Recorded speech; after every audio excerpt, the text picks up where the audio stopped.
Life is sweet. Let it sweep you off your feet. Hi, this is Allie and Find Your Joy. And I'm so happy that Dr. Carmen Carpenter, Chinese medicine, traditional Chinese medicine doctor and acupuncturist and all around a fabuloso, I don't know if that's a word, but that's what I'm going to be using, has agreed to come and be with us again. And welcome back, Carmen. Thank you. Thanks for having me back.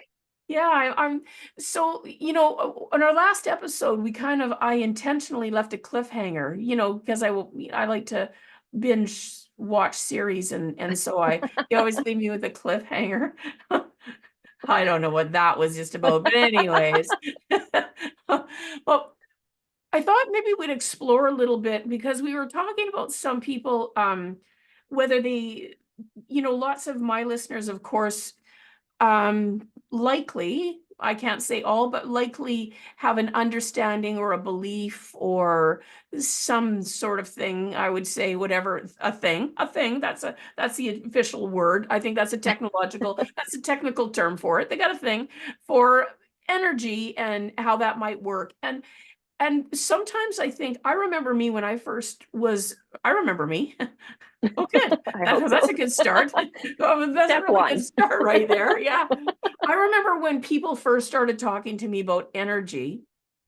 And I remember when I used to think, oh yeah, like I didn't, it was usually when my eyes glassed over and I was, planning on what I was going to do next, if I'm going to be really honest, because I didn't know, I didn't understand what they were talking about. And sometimes to me, I would think, sometimes when people started talking about it, they were already a person who was so far off in a place that I was not near to, and maybe still am not. Doesn't, I'm not suggesting they're wrong. I'm just thinking sometimes people are what I would call so far in the woo that it's a little bit hard to understand. And again, doesn't mean they're incorrect. No. It's, for me, it's a little bit hard to grasp onto that sometimes. So because of that and my judgments and my preconceived notions and my own what if fears, and there's a list of words I could use, I kind of didn't really listen to that. And it was, I don't know, about 20 years ago, I went to a conference that attached actual, and this was a spiritual sort of thing, this conference was, and there's the speaker who taught for days, and I was really impacted by what he talked about, and it was all on quantum physics and the physics and energy and things that we experience, what we're labeling sometimes as spiritual experiences. Mhm. And maybe they are and maybe they aren't, and that is for another day maybe.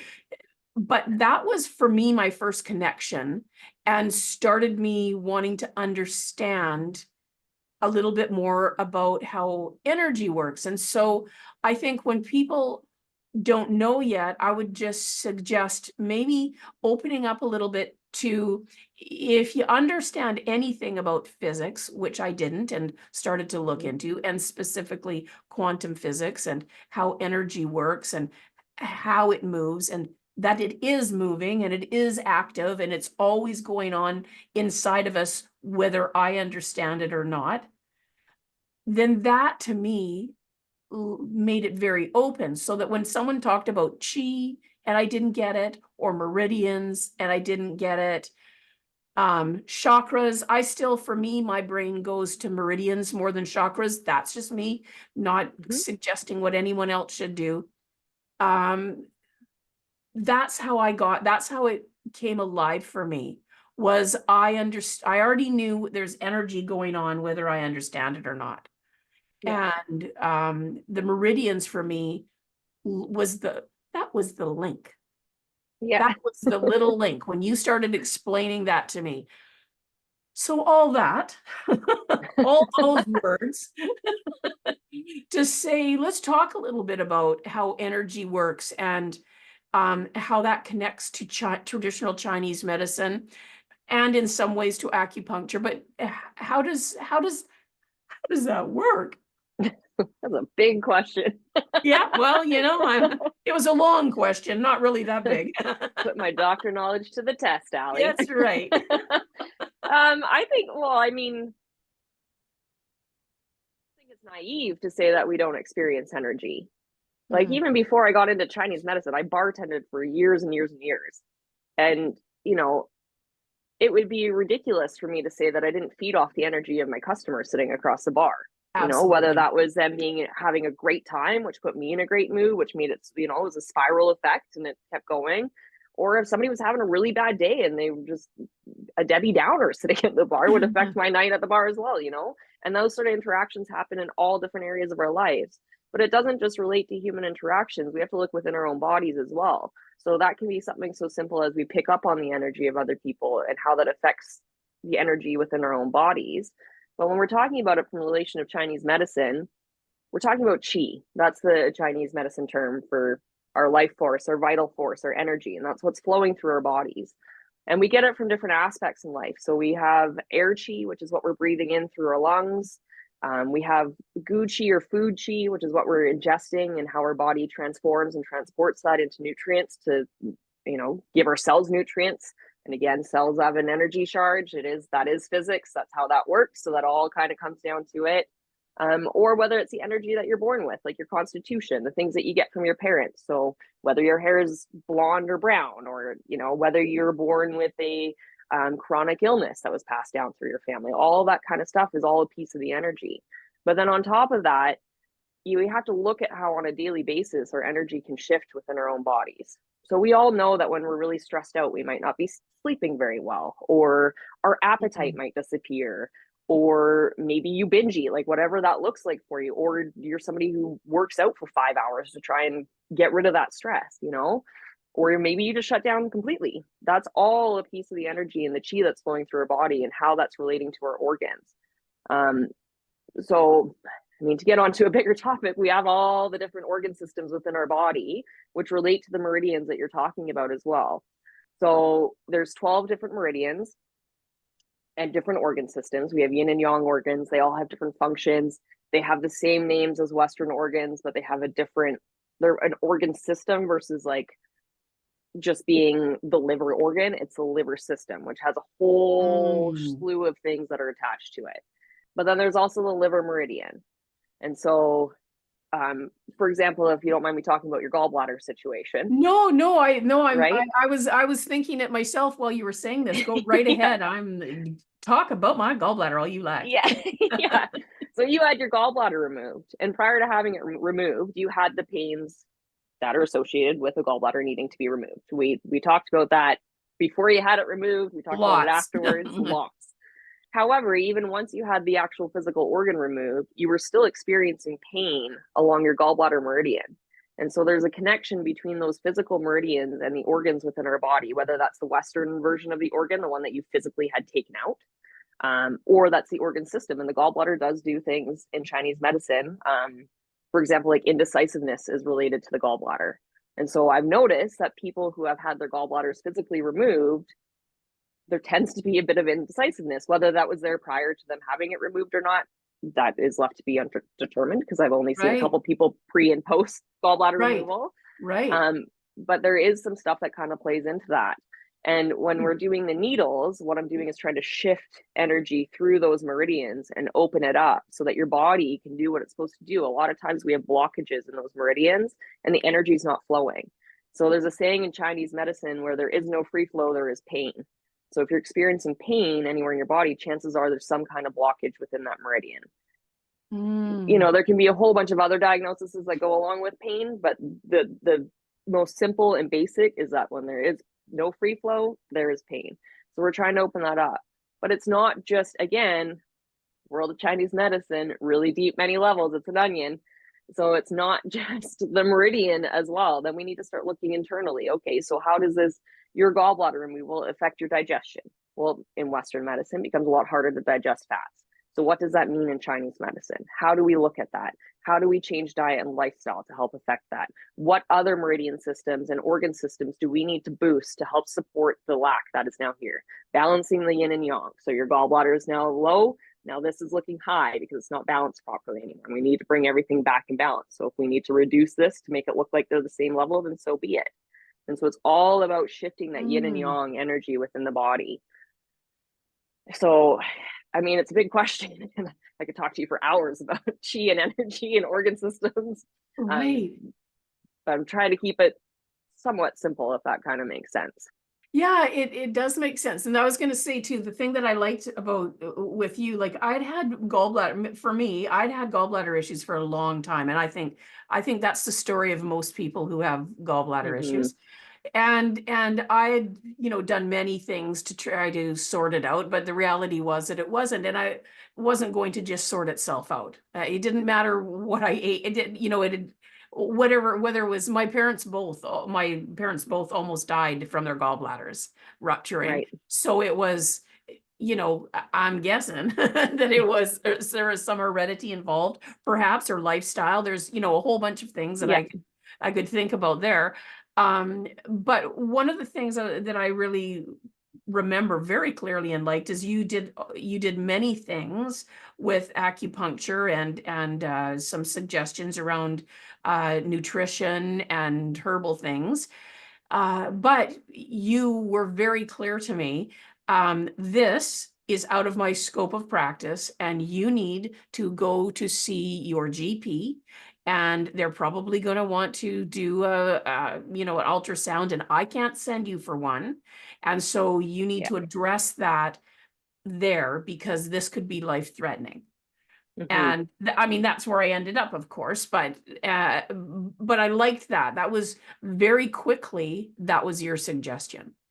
Although we did all these other things as well, you very quickly said, this is something that you need to make sure that you see your GP about, because this is, and so I've always really appreciated that about you, that it was, you didn't come in and just, because I, having had my one very mean experience.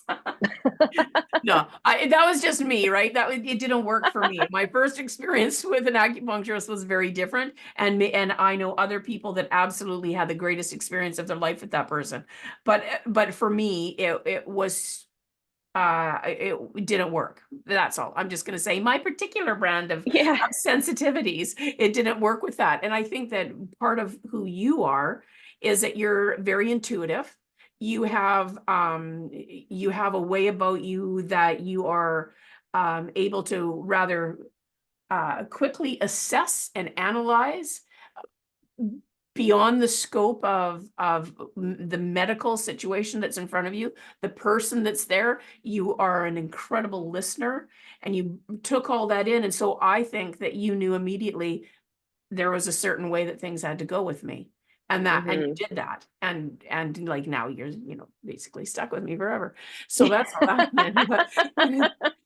Bonded for life. That's right.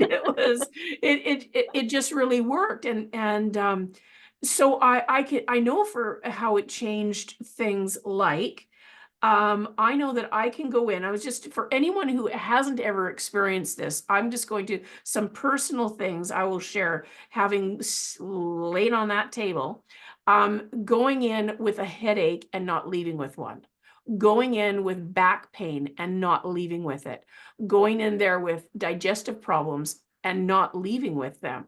Like, it's anxiety, like all of these things. It's amazing to me. So, and I get what you're saying about the 25 minutes, excuse me.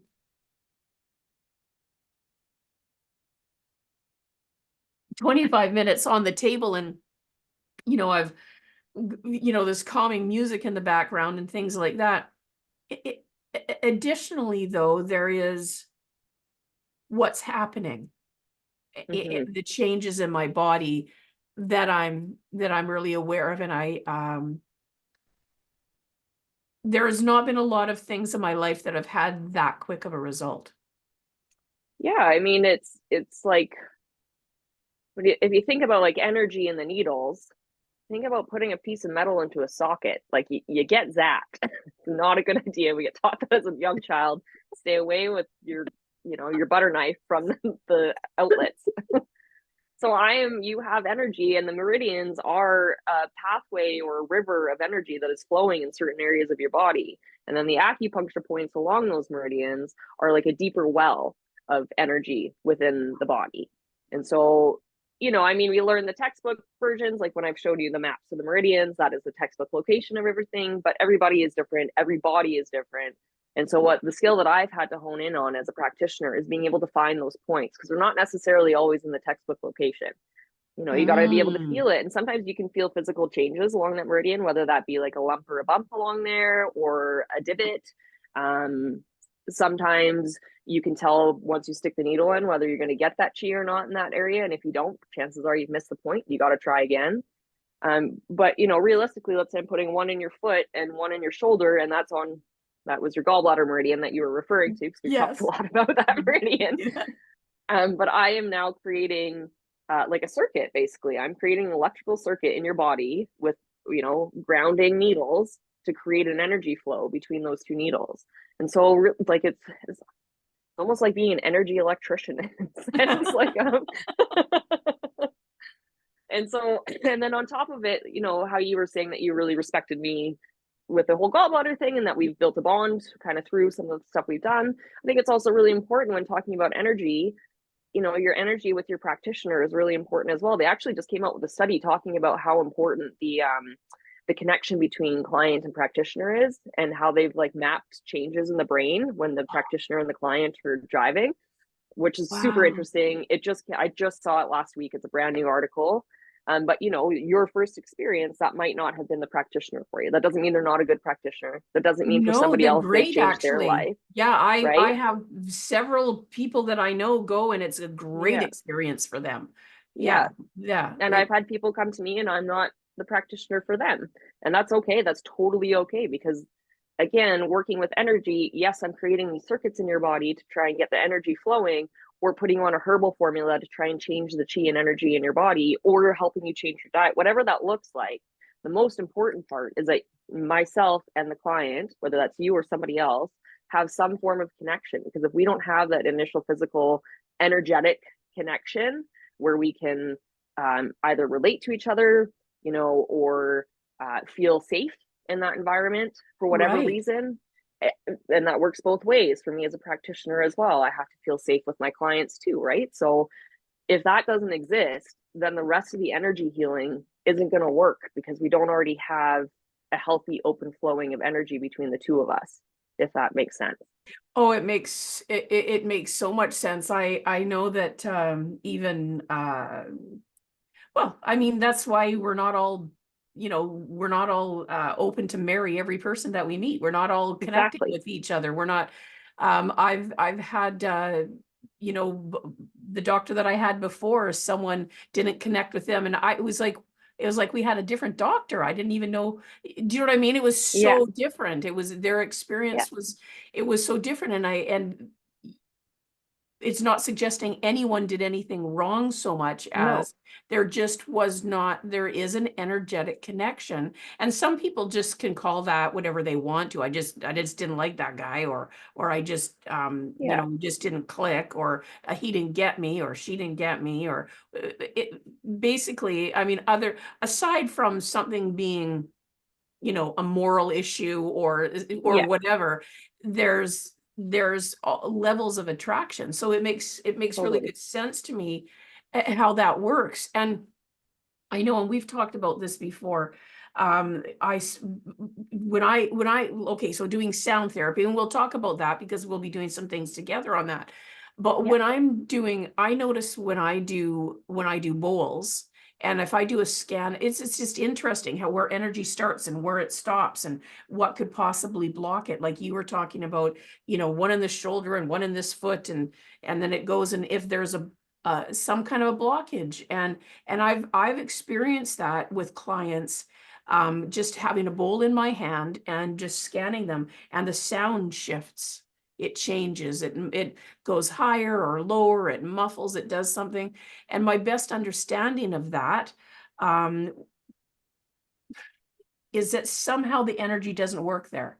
So whether Yeah. that is an emotional block, there's been trauma, there's been, you know, possibly a physical blockage, something is stopping it for it. Now, in my way of thinking, again, I look into meridians more now, because I used to just call it all, well, we're just all water and the water's not flowing in Yeah. our bodies, right? I would think of it that way. And then I started to understand, then it was fluid in the body and energy. I started to understand it that way a little bit when I was doing it. And then I started, you were teaching me in the last year or so about meridians, and lend me the book. I got to bring that back. And, You did. I got it. I oh, got did it. I? Oh my Yeah. gosh, that's awesome. I started to panic. I started to, God, have I not brought that book back yet? But just reading that and understanding about exactly how that works, it's amazing. Of course, mine, you know, whatever, everything I do, it goes, you know, by sound and intuition, I guess. But I don't even know how intuitive it is, because if I can feel a difference, if I can hear a different sound or feel a different vibration on my hand, people are like, "Oh, that's very intuitive." I don't know. It feels Right. physical at the time, much like Well, what you're describing with meridians, yeah, right? it can be. I mean, I'll need to share a story with you from when I was in school and I was a student practitioner, and I had a client coming to me as a student, and how it worked is you had your instructor in a separate room, and then you saw your client one-on-one, and you'd go back and you talk to your instructor, and then you come back and give the treatment. And I'd been seeing this particular person for a while, and they were coming to me for pain. They were having hip pain, and they couldn't figure out why. There was no history of injury, no car accidents, no whatever. They were in their early 20s. Like, there was no reason for them to be experiencing pain like that. And I treated them for probably like a month and a half, and we weren't getting any results, like getting nowhere. And as a new practitioner and a student who's not even done, I'm like, oh my goodness, like, do I know what I'm doing? Right, What am I of doing course. wrong? And so Yeah. I chatted with my instructor, and I just said, hey, like, this is a situation. I'm starting to get frustrated as a practitioner. Like, is this the point where I tell them I can't help you anymore and you need to find somebody else to talk to? Or like, what am I missing here? And so he came into the room with me. He's really in tune and intuitive with energy. And he checked one of her meridians the way that he does. I don't necessarily understand how he does it, but he does it. And he was doing his thing over her, it was her kidney meridian specifically, but doing it over her meridian. And she had her t-shirt on or whatever, and he's like, what's going on here? There's some sort of block here. She's like, I don't know what you're talking about. He's like, well, it's quite strong. He's like, so Carmen, you know, when you're doing your treatment, there's a blockage in this meridian, and that's where it is. So you need to put your needles a little closer together so that it's a little bit of a stronger current. And then once he left the room, and I don't know, maybe she was a female client, maybe it was a male practitioner thing, but when he left the room, she pulled her shirt to the side, and she had been hit with a softball and fractured one of her ribs years and years and years ago. And there was a physical bump on that spot on her chest. And once we started working on that, the hip pain was gone. So the whole time, because I didn't know that she had that, I was working on her hip. She always had her t-shirt on. I never saw her collarbone or Right. her upper ribs at all, right? And so when I saw that happen, I was like, oh man, like, don't get me wrong, I've been the biggest skeptic myself in this medicine. Like, I am the first person that's going to question it and find out why. And if I can't find out why, I'm kind of like, I don't know. I'm not sure about that. Right. And so when I saw him do that, I was like, this is mind blowing. This is so crazy. And that was a physical blockage. So it can, like you said, it can be emotional, it can be trauma, it could be, you know, it could be somebody who's been in a whole bunch of car accidents and has had whiplash 7 times, so they don't have any visible physical ailments, but there's something off along the meridians. It could be a woman who's had a C-section, which cuts through pretty much all your meridians in your abdomen. So now you have scar tissue blocking all those meridians, which is another form of a blockage. Right. You know, it could be so many different things. And it's really important as a practitioner, but then also as a client, to be really open about everything that's going on in your body. Because I can't read your mind. I can only meet you with what you're willing to share with me. Right. But it's also really important as a practitioner to also be open to other things such as that. Like you said, like, even if it's a trauma, and, you know, you're aware that that person has trauma. You might not know what happened or need to know what happened, but being aware that something like that had happened and they're holding it somewhere in their body, and there's probably a blockage with that. And so you got to find a way to work within that. Yeah, it's interesting, isn't it? And I find for me, and I'm, you know, I don't know, everyone has their own way of absorbing and picking up and becoming aware of things. I find that it's really easy in life in general for the busyness in our mind to make, like, it's very hard if I'm with a client and my mind is, oh, I hope that, you know, whatever they're, you know, they said their foot. If I start thinking they said their foot hurt and I'm going to make sure I do something about that foot or whatever, if I go there, so it's interesting that what you're saying, and of course your experience, even that one experience with the instructor, but then of course all your experience now as a licensed doctor and doing that is, if I for a moment in any time of my life, but specifically when I'm with a client, if my mind if I allow my mind to go anywhere but almost, I don't want to say blank, but just, you know, like Yeah. in that moment, Open. just open to whatever it might be. And for me, if I'm listening to the bowl, I try to do that, because if I'm doing that, then I'm not thinking words. Yeah. Stop thinking words, Allison. Stop it. I just, because there is always something that comes to me. There is always, and so it's interesting when you're saying that, like, so when the instructor goes in, well, first of all, he has you know, well, he's the instructor, so he has Yeah. none of A the lot more experience than I did. more experience, less insecurity, and Yeah. and Less ego. yeah, and ego in the fairest sense of the word, right? Because ego, sometimes I think we think of that as a puffed up ego, and typically No. when we're new at something, ego is, it's a diminished sense of self that's Totally. gets crashing us.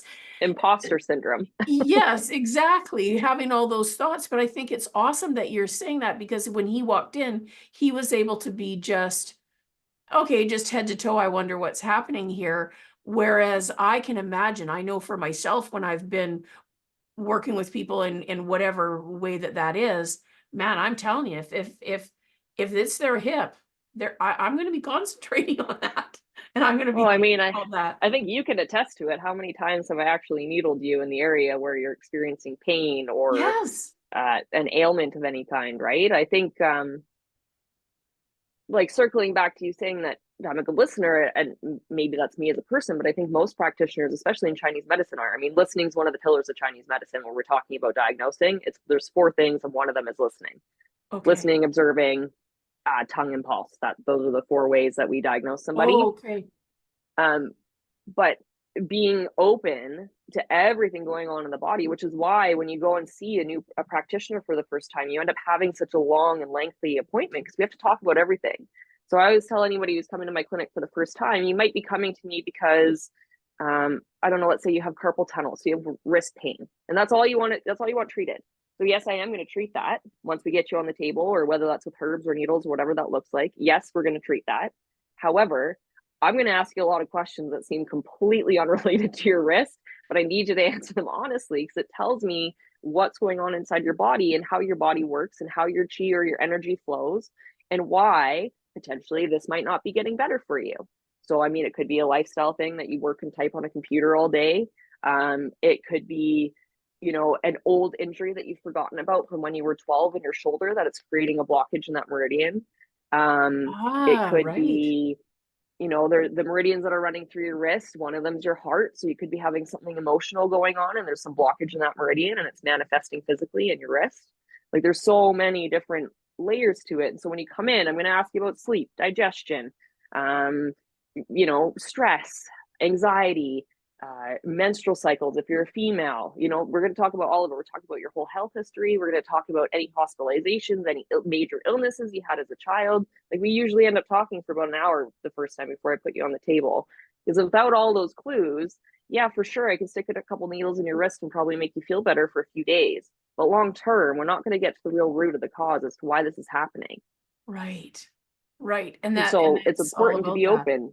Yeah, just like it is when you do your sound healing, it's really important to be open to whatever's going on in their body and not coming in with your preconceived notions of, oh, I'm treating a bummed ankle, I got to focus on that ankle. You got to listen to the whole body, not just that one little piece of it. Yeah, it's amazing to me. I, I have a friend you haven't met yet, Jeff. Anyways, he's a amazing physiotherapist, and does craniosacral and stuff. And I always make the joke with him, like, who could have known our body was connected to each, and like that it was all that one thing was connected to the other. Who could have guessed that, he's working on one thing because I have some pain somewhere else, and I'm thinking, what the heck is he doing? Yeah.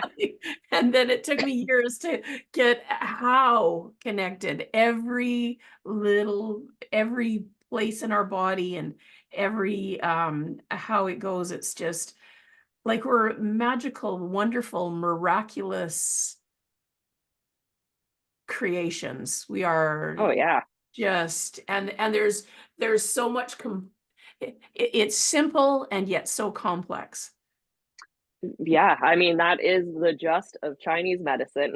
That's pretty much Right. what they told us when we started. Like, you're gonna learn, every illness in the world can fall into like 25 diagnoses. In Western or allopathic medicine, there's all these different things. But in Chinese medicine, whether you have a headache or a gallbladder issue or menstrual issues, it's all gonna fall. They can all have the same diagnosis of liver qi stagnation. And so it's really simple, but really complicated all at the Yes. same time. And so sometimes that's probably a little bit too where the disconnect comes from with Western culture, is that we need things to be simple and straightforward. Like, that's just how we operate. That's what our culture's like. Everything makes sense, everything's in a row, everything's in alignment. Whereas in Chinese medicine, if I told you that your gallbladder problem, and then I told another client who has migraines that you have the same diagnosis, you might look at me like I'm an idiot. It's like you have two Right. totally different things going on. However, if I was putting you on herbs, I might put you on the exact same herbal formula and it'll work for both of you. Right. So it's just really interesting to think, just like you said, how complex it is, but yet how simple it is at the same time, and trying to navigate between all of that. Oh my gosh. That's yeah, it's amazing. So you're in Victoria. I am. And Victoria, British Columbia, Canada, for Yes. those of you who are not in Canada. And I was so excited to hear when people contact me from other places. I'm like, what? How fun is that?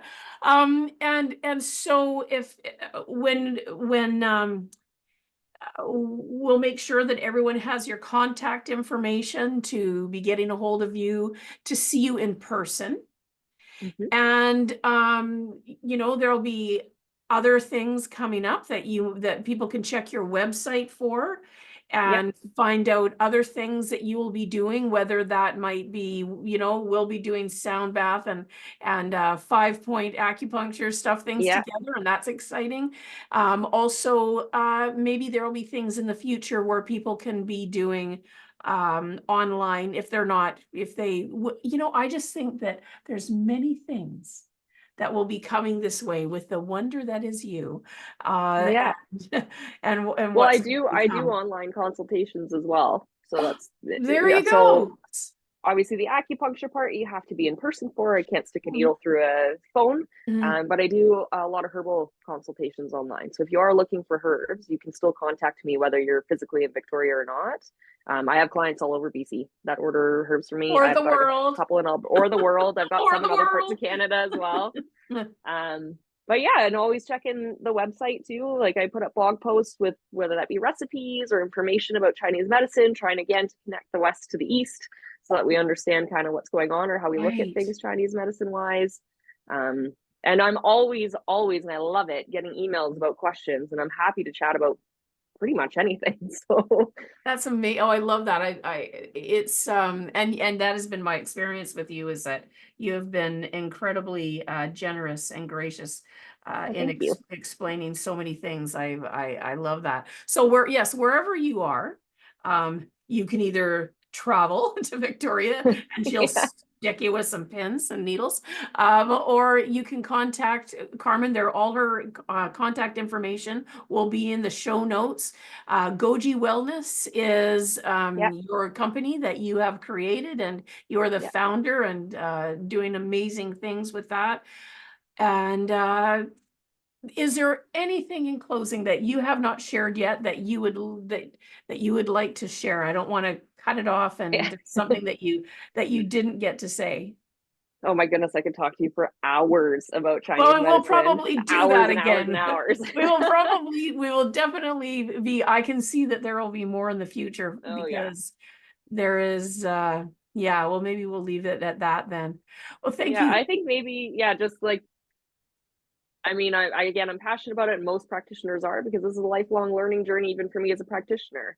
I might be considered the expert as the doctor of Chinese medicine, but there's always things. I just did a course yesterday. There are always things that I am constantly learning. So I'd love it if y'all came along this learning journey with me. Oh, I love, yeah, exactly. And a curious mind is I love that. I'll just say that. My mom was an RN, a registered nurse. And when she needed to go into complex care, she was in her 80s, late 80s, and she was still online researching new things Yeah. all the time. She had such a curious mind about all things like that. And it's something that I love seeing when people are, you get, you have the degrees and you do, but you're still taking more courses, still learning Yeah. new ways. And we benefit from that. 100%. So that, woo-woo. Well, thank you so much, Carmen, for being with us and Yeah, thanks for sharing. having me. It's just been great, and sharing your knowledge and your passion and your absolute. It's obvious. Whether I hope that you can hear it in her voice, because you can certainly, if you watch the video, you can very much see the joy in her face when she talks about all things. All things of Chinese medicine and acupuncture and energy and meridians, and sharing with people and getting people to a place where they're experiencing their best health. So thanks very much, Carmen. And to our listeners, thanks so much for hanging out with us today. This is Ali, and as always, find your joy. Thanks so much for joining me today. If you found a piece of your joy in this episode, I would love to hear about what came up for you so that we can continue to grow the impact of this show. Thanks again. See you soon. And remember, find your joy.